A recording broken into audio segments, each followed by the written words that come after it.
Assalamualaikum warahmatullahi wabarakatuh. Selamat malam semua. Perkenalkan, nama saya Abdul Latif Syawaludin dengan NIM 146250070. Pada kesempatan kali ini, saya akan mempresentasikan materi mengenai digital logic atau logika digital yang merupakan salah satu dasar penting dalam arsitektur dan organisasi komputer. Dalam presentasi ini, saya akan membahas pengertian logika digital, aljabar boolean, operasi dasar boolean, gerbang logika, rangkaian kombinasi dan sekuensial, hingga perangkat logika yang dapat diprogram. Oke teman-teman, mari kita lanjut ke pembahasannya. Nah, pertama-tama yaitu terkait pengertian digital logik. Logika digital adalah sistem dasar dalam teknologi komputer yang bekerja menggunakan dua kondisi atau dua nilai logika, yaitu 0 dan 1. Sistem ini berbeda dengan sistem analog yang memiliki banyak variasi nilai. Pada logika digital, seluruh proses dilakukan berdasarkan kombinasi nilai biner tersebut. Logika digital digunakan dalam berbagai perangkat elektronik modern seperti komputer, smartphone, microcontroller, dan berbagai sistem digital lainnya. Karena menggunakan nilai yang pasti, sistem digital memiliki tingkat keandalan yang tinggi serta lebih mudah diproses oleh komputer. Selanjutnya, yaitu terkait boolean algebra. Untuk memahami logika digital, kita perlu belajar mengenai boolean algebra atau aljabar boolean. Aljabar boolean merupakan sistem matematika yang digunakan untuk mempresentasikan dan menganalisis operasi logika.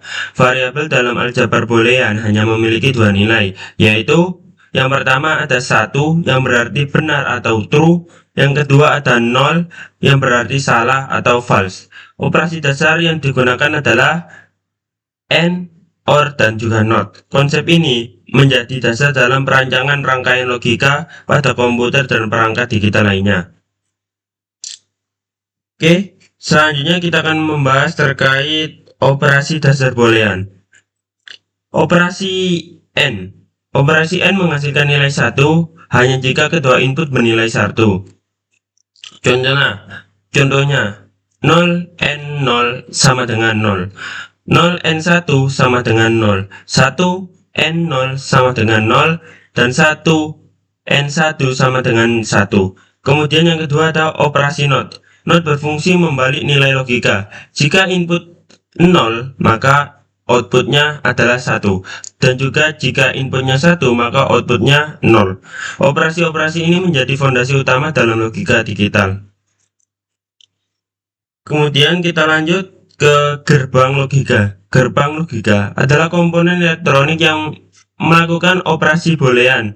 Beberapa gerbang logika utama yaitu yang pertama ada AND. Output bernilai benar hanya jika semua input bernilai benar. Kemudian ada OR. Output bernilai benar jika salah satu input bernilai benar. Kemudian ada NOT. NOT artinya membalik nilai input. Kemudian ada NAND. Artinya kebalikan dari gerbang AND. Kemudian ada NOR, kebalikan dari gerbang OR. Yang terakhir ada SOR. Artinya output bernilai benar jika kedua inputnya berbeda. Gerbang-gerbang ini merupakan blok penyusun utama berbagai sistem digital.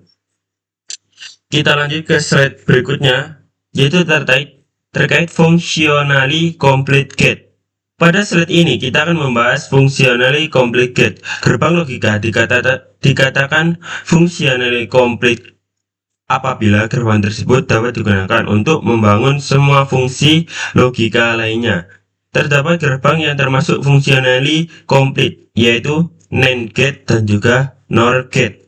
Dengan hanya menggunakan NAND saja atau NOR saja, kita sudah dapat membentuk gerbang AND, OR maupun NOT. Karena sifatnya yang fleksibel, gerbang NAND dan NOR banyak digunakan dalam desain perangkat keras atau hardware digital. Seperti itu. Kita lanjut terkait materi ke slide selanjutnya, yaitu terkait combinational circuit.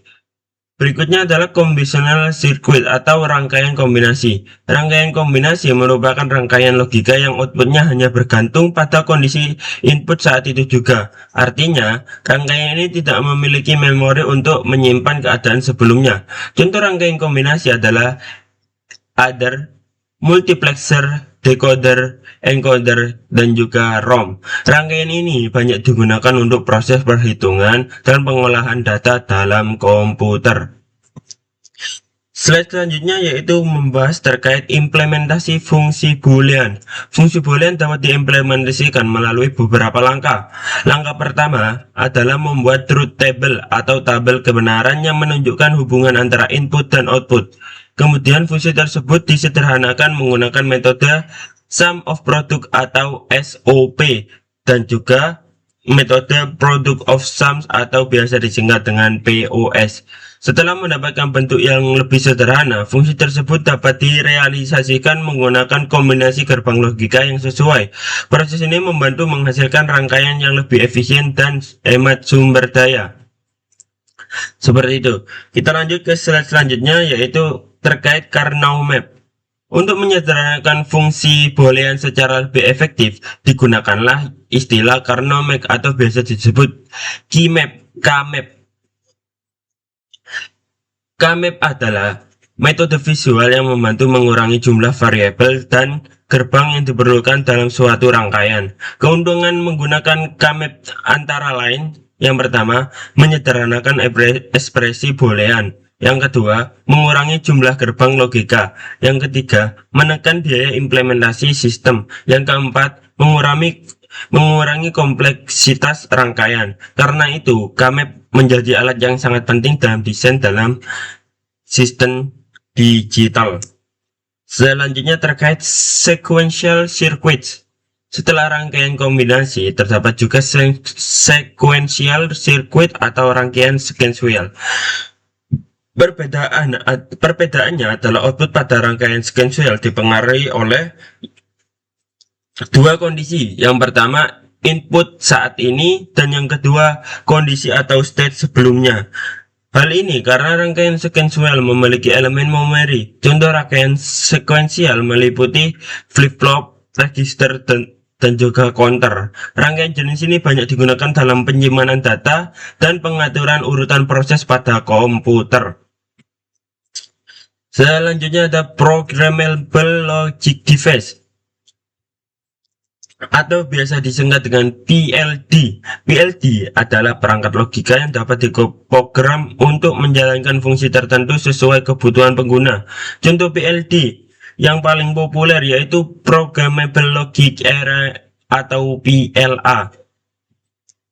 Yang kedua ada File Programmable Gate Array atau FPGA. FPGA banyak digunakan saat ini karena memiliki fleksibilitas tinggi dan dapat dikonfigurasi untuk berbagai aplikasi digital modern seperti sistem embedded, telekomunikasi, hingga kecerdasan buatan. Yang kedua, kita sudah menuju terakhir yaitu terkait kesimpulan dari presentasi kali ini. Sebagai penutup, terdapat beberapa poin penting yang dapat disimpulkan dari materi ini. Pertama, logika digital merupakan dasar utama dalam sistem komputer modern. Kedua, aljabar boolean digunakan untuk mempresentasikan dan menganalisis operasi logika. Ketiga, terdapat dua jenis rangkaian utama, yaitu rangkaian kombinasi dan rangkaian sekuensial. Keempat, perangkat logika yang dapat diprogram memberikan fleksibilitas tinggi dalam desain sistem digital. Dengan memahami konsep-konsep tersebut, kita dapat lebih mudah memahami bagaimana komputer dan perangkat digital bekerja. Terima kasih untuk semuanya. Demikian presentasi yang dapat saya sampaikan mengenai digital logic. Terima kasih atas perhatiannya semuanya, untuk terutama pada Bapak dosen Agung Kridoyono SST. Apabila ada pertanyaan, kritik maupun saran, saya dengan senang hati akan mencoba menjawabnya. Terima kasih. Saya Abdul Aziz Syahuluddin. Wassalamualaikum warahmatullahi wabarakatuh.